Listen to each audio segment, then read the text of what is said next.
Hello everyone, Tomasz here from Frames magazine. Today I'm talking to Hannah Kozak, a photographer whose work I deeply admire because it comes from a place that feels incredibly honest. Her photographs are not about showing us something clever or decorative. They are about memory, family, trauma, love, forgiveness, and the difficult work of looking directly at one's own life.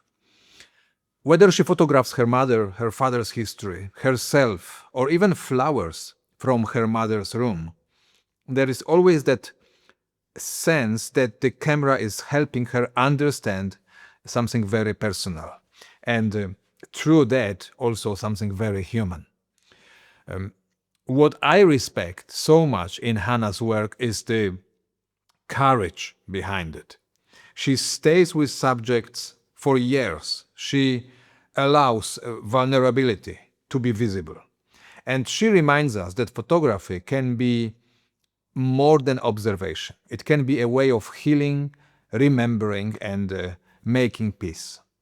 I hope very much you will enjoy my conversation with Hannah Kozak.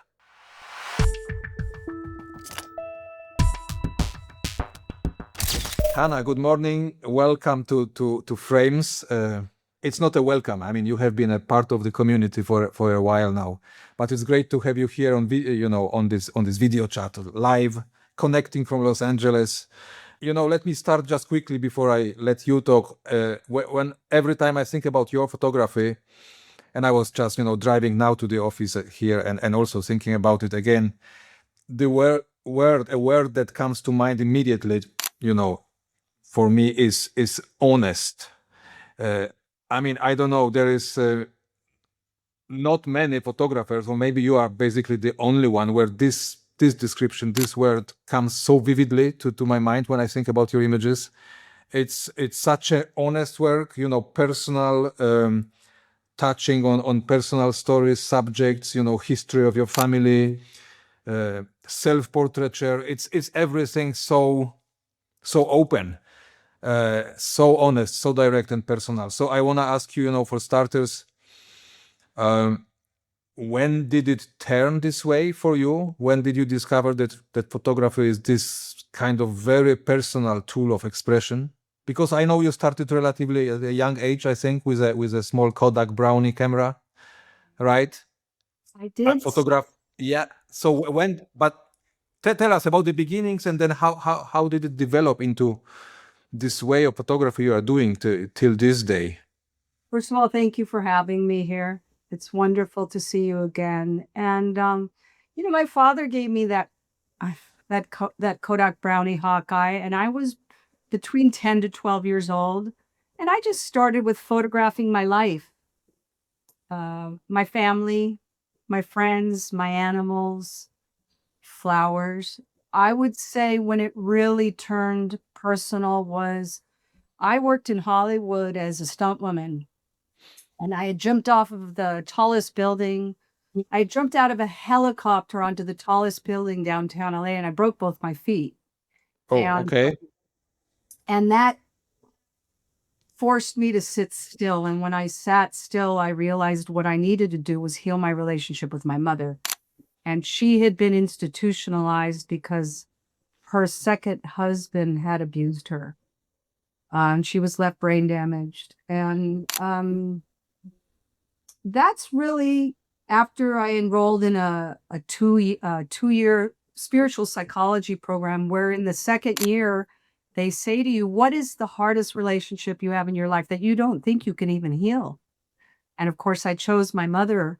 I knew the curriculum because my closest friend had gone there 10 years prior. So that's really when I started to work consciously, saying, I must heal this relationship. I graduated in 2008, and in 2009, I still remember the date. It was December 15th, 2009. I brought my camera and I started to visit her and open up my heart, because my heart had been closed down because I was judging her. And you can't love someone you're judging. And this is really when it started. I started photographing her, like I said, 2009, and I continued all the way to 2019. I had been submitting this project to book awards and publishers, and Photo Evidence chose my project. And we released the book after a successful Kickstarter in 2020. And I think it takes not just heart, Tomas, but I think it takes guts to be a storyteller that reaches out and tries to touch people by being honest. It's not easy to be vulnerable. So what was it like you said, that specific moment when you realize photography for you can really, go reach this another deeper, much deeper level? Or what was photography for you before? I mean, you were working on the film sets, right? Meeting, shooting actors, celebrities, whoever it might have been. But were you already sensing that there is something more to it, or was it like really like this one moment where it kind of opened up and you went on this completely different level of, as List actually is what I think happened when I was a stunt woman. I always brought my camera to work because back in those days you could. There weren't all these rules against it. So my camera was with me when I traveled. My camera was with me at work. And then, of course, going to see my mother, actually, my camera was really what provided me both distance and the ability to be close to her. It gave me a little buffer, if you will. Mm. Um, how did I mean, she was, I understand, aware of you documenting her life I from was then on. 100% aware. She always knew. My daughter always has a camera with her. And I asked her dozens of times, Mommy, are you okay with me making photos of you? And she said yes. She understood everything. It was more of her difficulty was walking and feeding herself, clothing herself, this type of things. But no, she knew. Um, I think when I started to photograph my mother, I knew there's something here. And if I share it, it will probably help other people. And I must tell her story. I have to tell her story. This was almost, I don't, it almost has a negative connotation, but it was almost an obsession that I had to tell her story. And it was like an amalgamation of everything righteous inside of me in Mm. order to share this and something that was so emotionally real. I think it's quite easy to go out and photograph people living on the streets, the homeless, and have distance. This is quite easy. But to really show something so unvarnished is not easy. So you said at one hand, on one hand, you felt this clear urge to share her story through your images. On the other hand, you are saying it was not easy at all. Which part was the most difficult? The part of opening up and showing your private life and surroundings, or was it the connection with her and actually sharing part of her life or her existence? Which part was the most difficult to overcome? That's a good question. I would say, honestly, I always considered myself a very private person. So to open myself, splay myself open and say, this is my past, this is my story, this is my mother's story. This was not easy. I think a lot of photographers spend their lives and their careers trying to get this technically perfect photo. But what I'm after is harder. I, I'm I want truth. And when it happens, even if the frame's not perfect, it lands. Yeah, this is super interesting right here, because I was about to ask you, when I think about photographing something very close to somebody very close to me, or maybe a difficult situation from my life, or something very emotional, the subject matter itself is very strong, at least for me, of course. You know, the other thing is the other part that the viewer comes into play into play, right? But it's, let's say, objectively, it's a difficult story, it's a difficult situation, strong subject matter emotionally, and like you say, the image, then a photograph, in terms of, you know, whatever it might be, composition, I don't know, framing, it's kind of like a separate element of this image, but still, you being a photographer, and that's what I wanted to ask you. I imagine you had, or I mean, you have some kind of a photographic vision to all of those images. I mean, I don't know, you choose black and white, you choose your lens, you choose your, you know, style, or was it coming naturally as a secondary layer? It was a bit of both, Tomas, actually. I think because I stayed with it for 10 years. First of all, you as a photographer, you build quiet trust when you stay with something. You know, even in a very quick encounter, your presence reveals or affects what people will reveal, right? It does. So if you stay longer than expected, people start to drop their guard. And I also think if you're not chasing it too aggressively, you know, the camera can feel quite intrusive if you're hunting. And so think sometimes the best move is to just be still and let the scene breathe. And yeah, so I think photographing my mother over that extended period of time, and someone as close as my mother, I was moving past taking photos, and I went into something much, much deeper.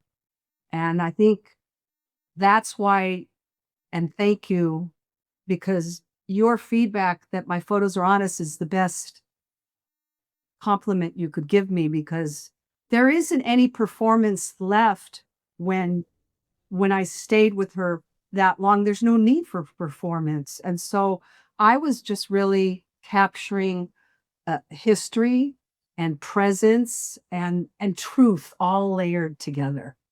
This is her life. This is my mama's life.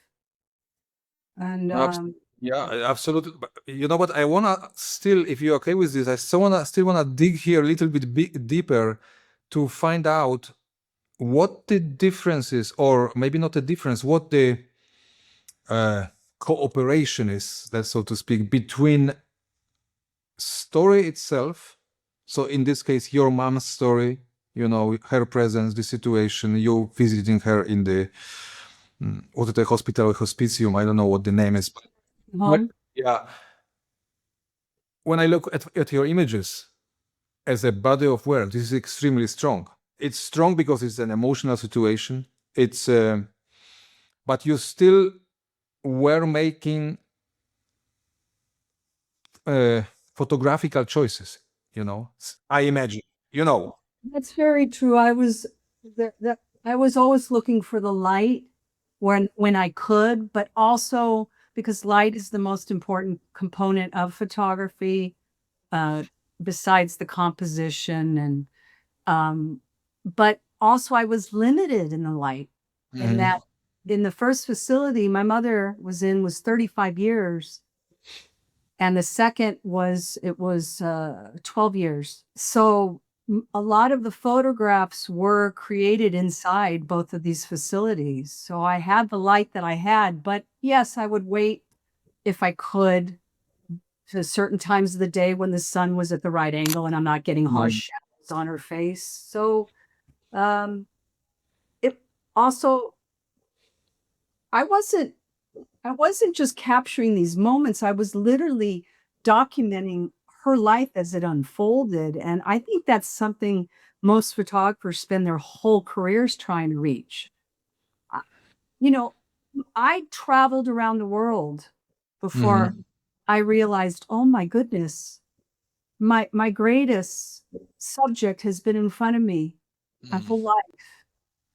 And so, yes, I was always if I want the background blurred out, am I shooting at f2 and this type of thing? But mostly I was just there to try to What convey. was over all of those years? Was it the same camera you used for the Oh project, my or? goodness, no. And in fact, if I think about it, if I think about how much I changed photographically over 10 years, I was probably with a early stage Canon digital 40D when I started. And then I got a 50D.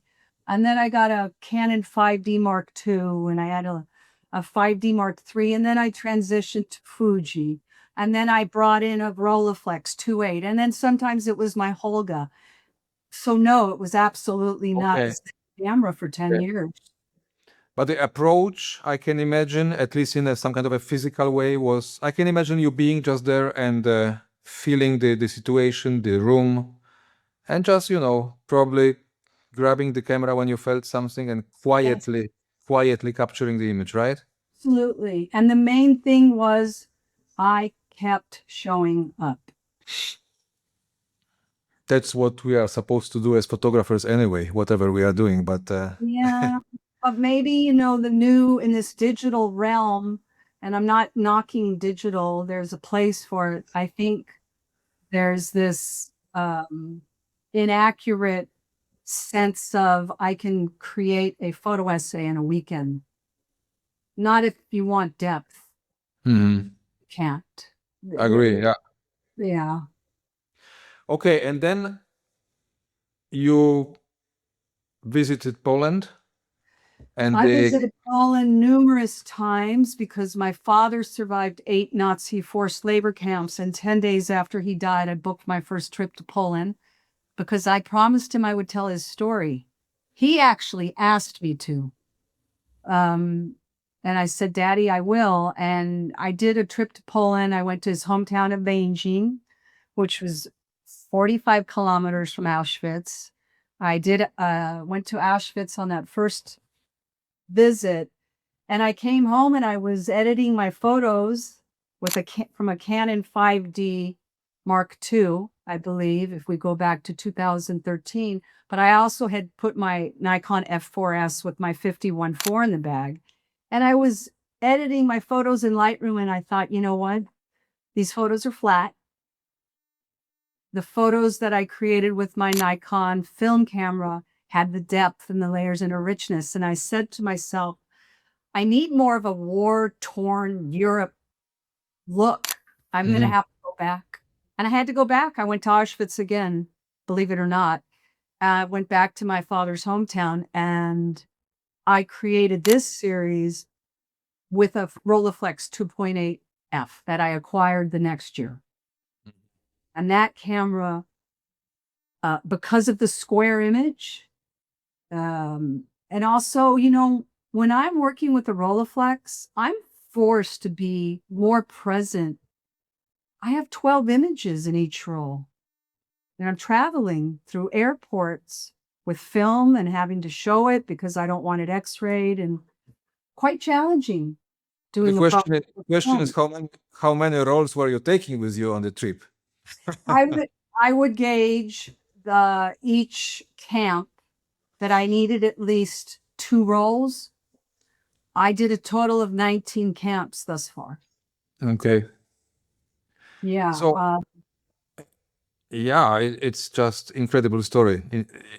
Your story. So I feel like in your case, photography is this communication channel between you and your parents. It's like you are filling those gaps in the stories, in the relationships.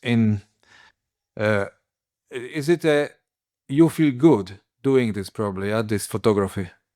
yeah, It absolutely. must be so fulfilling.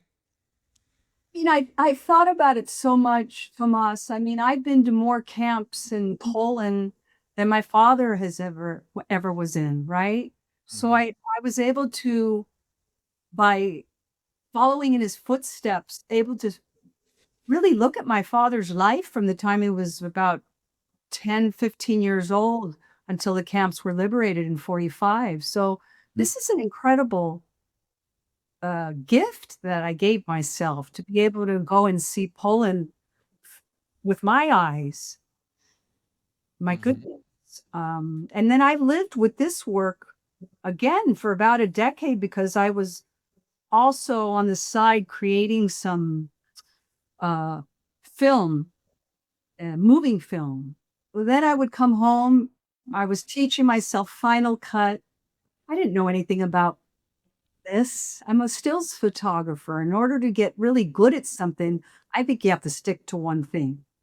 And so then I would come home and I would be editing and researching and writing it. And then I got an exhibition at the Los Angeles Holocaust Museum, but this project has yet to be published in a book. And that's my end goal with all my projects, because my first love when I was a little girl was reading, and my second love was photography. So when I can combine them and have a tangible book, this is what makes me feel like, okay, I'm done. I can move on to another project. So you mean you are also doing some writing?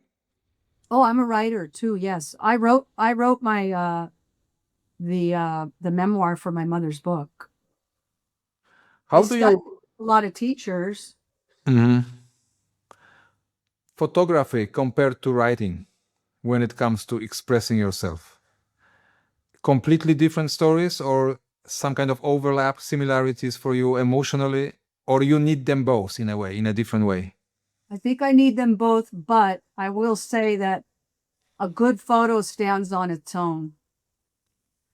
But if there can be an addition of good writing, this just adds another layer. But a strong photo should always stand on its own without you explaining anything. And how do you see, like you say, a good photo, a single image versus a series, exactly, or as a book? Well, Does one individual image has to be already that strong enough? Or it is it a different dynamics when you actually think or even plan to work in a series or for a book or whatever it might be? every photo in the book must be a strong photo that stands on its own, I believe. Because people will get pulled in. I want them to pause. So some people reached out to me when this book was published and they said, I'd like it digitally. And I said, no, I'll never make it available digitally. It needs to be tangible. You must hold it in your hands. You must feel the paper. You must pause. Yeah. So it's, sorry for a shameless plug here. People So ask us on a regular basis, can I have the latest edition of Frames magazine digitally? It's not available. Frames magazine is just on paper. We have that's, digital editions. This is something else, but the main, that's frames. what makes it so I love strong. these ideas. The photo is living just on a piece of paper, right? Yes. Now, majority of your work, as if I'm not mistaken, is in black and white. But you It have a depends, couple of, right? depends on the project. Depends on the Yeah. project. The Flowers project.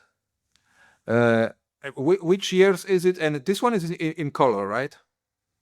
That one was 100% in color, but that one was also 100% with film Okay. and my Rolleiflex. So the way that started, it's funny how much goes back to my mother. This is what happens with trauma, I believe. Uh, I was bringing my mother flowers every time I went to visit her. And then a few days later, the flowers would start to die, right? And I couldn't bear to just throw them out. So I would take the flowers from the nursing home and bring them home. I set them up in a vase Oh, I see. in Okay. the This is same flowers spot. from your mother's room. They're flowers from my mother's room. And yeah, and then like I said, it was with my Rolleiflex, and I always used Portra 400 because I wanted something very specific. And this turned into another long-term another long-term project. We love flowers so much, we kill them. Exactly. amamos tantos a las flores que las matamos. And I gave it a Spanish title, a subtitle, because my mother was from Guatemala. And this came to me that sometimes we really do kill the things that we love. People, Have, flowers, mm. Have you been to Guatemala? about 9 times. Also, Um, have you photographed there? a lot. It would be another book I would love to publish on just on the people and their faces in Guatemala. Okay, Yeah. and those images from Guatemala, are they also on your website? Um, Probably not, because if I were to try to put all my images on the website, it would become too Yeah. much. I have Okay. another site though, a blog where I post a lot of my travel images. I will ask you later after recording. Maybe you can send a couple of images so we can, show them here on this interview. I would love to. And that series, Amamos tantos a las flores que las matamos. I think that series was like almost an escape from daily life, and it helped me through dealing with what I would deal with after I would come home from seeing my mother. It was a very quieting experience. It really helped me reflect on things, and I used a very warm color on the background and the time of day. This was definitely photographic choices, and then the square image and the Rolleiflex, and then I used this silver metallic print paper. Yeah, so No, wonderful. Yeah. digital was too harsh for this Okay. series. I just love it. I mean, this how the depths exactly of your work, of your ideas, of this dedication is just one of a kind. I mean, Thank you, Thomas. I prepared a few like individual images. You told me each of them has to be strong, so let's look at a couple of them from different series. If you could just share a couple of thoughts of Sure. whatever comes to mind on each of those frames. Will do. By the way, I also love your self-portraiture work in different forms and shapes, right? So At this one the longest, actually. I started doing that back in my teens, so this would be yeah, another nice book. you have already a few books available, right? Is it correct? I have one book available, but I One. have at least 6 more that are ready to publish. Okay, At least. so we will be waiting, yeah, impatiently for yeah. But let's have a look at a couple of images. Let's start with. Let me share the Let's do that. screen. Let's start with this self-portrait here. Let me see. Oh, wow. Yeah, that was one of my early self-portraits with my Nikon FM and my 50 millimeter 1.4. This is from 1981 One. when I had returned from, I had moved to Israel to get away from the difficulties of dealing with my mother because my father had just put her in a nursing home and I was overwhelmed. And so I said, Dad, I'm moving. And I moved to Israel, and then I traveled to Egypt. And when I came home, I visited a friend in Ithaca, New York, and that's where I created that. Were you doing many self-portraits those days? I wouldn't say I was doing many like Francesca Woodman, who's one of my favorite photographers, but I was definitely, I call this work In Search of Self. It's it's a psychological means of trying to figure out who I am. Did you find yourself? I think I'm always still looking for myself, trying to figure it out. I'm a self-reflective person and I question a lot. Do you feel like photography, doing photography gives you many answers, when it comes to It yourself? does. It does. It reveals a lot about what's going on inside of me. And it gives me so many gifts. Just keeping the focus, whether it's on my mother and her capacity to forgive, that gave me a capacity to forgive. So Yeah. yes, the photography does. So looking at this image, let me guess, it was taken with a Nikon camera. Icon FM. Right. beautiful black and white here also. Like, were you developing your photos yourself? I was in high school, but this, I believe, I did not develop myself. I had a very good printer. His name was Isko Lepezian. He was from Hungary. But yeah, that was with Tri-X. Still my favorite black and white film. Great. I haven't changed that much in We don't 4 change so much, you see. So No, for no, but certain things. love it. Thank you. Okay, Thank you. look now at this one. This is from another series, from Solitude. So this is from Pain and Loneliness, and Eh, this Is it not from Solitude? Is it a different series? this one, oh, you know what? You're right. This is from Solitude. So Pain and Loneliness was part 1, and Solitude was a part 2, was a continuation. This was after the loss of a very close friendship, and I started photographing myself again. And same the Nikon F4S, which I bought in 1989. So what is the main, or what was or still is the main feeling? You know, much of your work is exactly a result, outcome of difficult situations, of Yes. not the easiest situations in your life, and then portraying yourself, but then also exactly this sharing, putting it out there for us, viewers. So does it somehow help you deal with those difficult moments? Like, what's the circle that you are closing with releasing this image to the public? I I love which ones you chose, Tomas. I think photography has served as a means of coping with emotional pain. And for me, I think it has been it's subconsciously been this effort to try to heal, to try to transform. And so these self-portraits are a search for self-knowledge, and they provide me with a coherent sense of myself. And they're a mirror. I think that's what it is. They're the mirror that I never had from my mother, because she left when I was 9. And our relationship was derailed so early in my life. And I think photography has reworked my experience, because my early mothering experiences were associated with unavailability, loss, and rejection. And I think photography helped me rework it.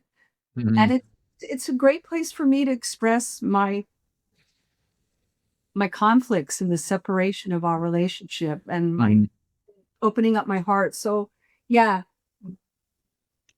this And would yes. And do you seek feedback from the viewers, and or not? And if yes, then what's the importance of what's coming back? Like, from people like myself For looking. myself, no, feedback from myself that helps me. If I'm creating for an audience, I don't think that's not what I do. I create for myself, and if it resonates with the audience, that's just a bonus. So you are absolutely fine with. I mean, people obviously know the stories behind your series, because you also write about it. You describe, the background, but the exact reaction, or the exactly specific kind of feedback on any given image is not of that importance to you. How we interpret. Um, Everything that I have created, whether it's traveling to Poland to 19 camps, or photographing my mother for 19 years, or for myself, photographing myself, this has been like almost alchemy for me as a young girl, and it still is. This is wonderful. Also, again, beautiful black and white. I can only imagine how it looks on a beautiful print. Oh, this one's gorgeous when it's in a nice print. Right? Yeah. How do you print for yourself, or you selling your prints? I don't have that kind of time. I want to focus on the art of photography and my writing. I have one printer for my digital. I have another printer strictly for film. Okay. Yeah, it's not for me now.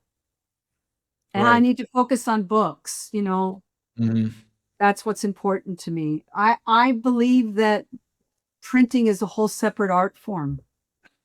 It is, in fact, yeah, this is a completely, yeah, right. Look now, there is one from the cam. No, sorry, is it from the, yeah, it's from the, maybe Auschwitz? I'm not sure. No, that's not Auschwitz. That's Majdanek in Poland. Mhm. This is with the Rolleiflex. You can see how I'm looking down into the standard viewfinder. Um, this became the main image that we used for the Holocaust show here in Los Angeles to advertise the exhibition.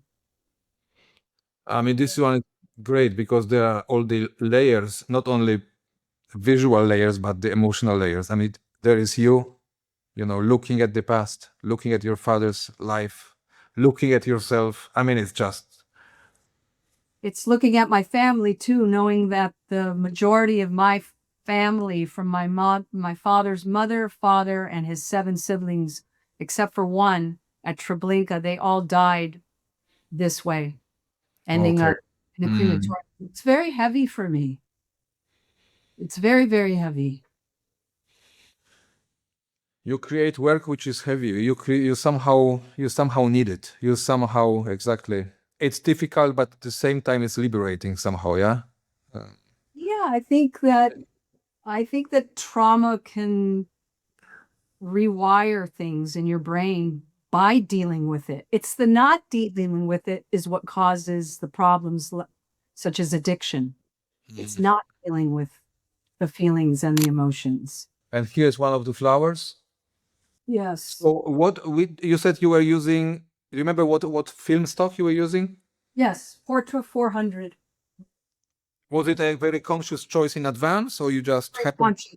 Very conscious. And I knew I would create the whole series with the same, like I said, background and the Rolleiflex and the film. I wanted the square. And I Mhm. had these printed 10 by 10 and framed in these wonderful gold frames. I did a little show on them here in Los Angeles. They're marvelous because they're intimate.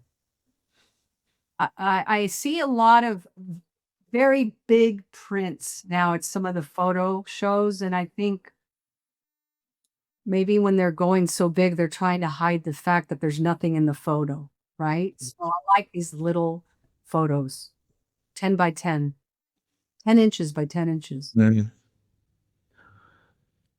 No, it's Hannah, beautiful work. I mean, really strong and Thank you, uh, Tomas. Really, makes me emotional now. You know, it's just great. So these days now, are you still working on the? Do you still go to Poland, or you finished this project, or it's still open, going on? go to the rest of the camps there because this project is not just a look at the camps, the 8 camps my father was in. I believe that to fully flesh it out, I also made it a nice learning piece. And I think that that's more important now than ever with the rise in anti-Semitism. So I would love to go to every remaining camp there, like Michael Kenna did. Mhm. Michael Kenna didn't go to every camp in his book. I don't know if you've seen his book, Impossible to Forget, but he visited about 30 camps, also photographed it with film. And I'd like to go back. But I've been doing a lot of traveling to Mexico the last probably 6 years, and I've fallen in love with Mexico as well. So between Mexico, Guatemala, Poland, Israel. There's a lot of places that I keep going back to because I keep finding something different every time I go. So photography is 100% of what you do, right? These days. I mean, it sounds like it's. Well, it's what I do for my passion. I still work in the film business, but I don't do stunt work anymore. Oh, okay. I work as a location scout. Oh, wow. Well, you can combine it very nicely with carrying your camera around. Yes, exactly. That's why I headed in that direction after I decided it was time to stop doing stunts. And that happened on the day Michael Jackson died, which is yet another project I've worked on for a decade that I'm trying to find a publisher for. Searching for Michael Jackson. Searching for Michael Jackson. Mhm. So you spoke about the power of individual frame and image, but you tend or you exclusively work in projects actually. Is it correct? Well, yes, each project, as I mentioned, I would like to see it ultimately become a tangible book, Okay. Mhm. not a digital book. Thank you so much. I mean, it was worth the wait. We were trying, a couple of times to connect, but It was worth it. amazing conversation, amazing work. Would be amazing to see you once in the magazine. So we have to talk, and yeah, we'll be looking forward, to the books, to next ideas. I can imagine you are a very creative person, so there's also many ideas in the notebook somewhere, I can imagine. Any next destination? You're traveling somewhere the next weeks? Yes, I'm planning to go to San Miguel de Allende and spend some extended time there. Mhm. Wonderful. Thank you so Yes. much for this great. Tomas, thank you.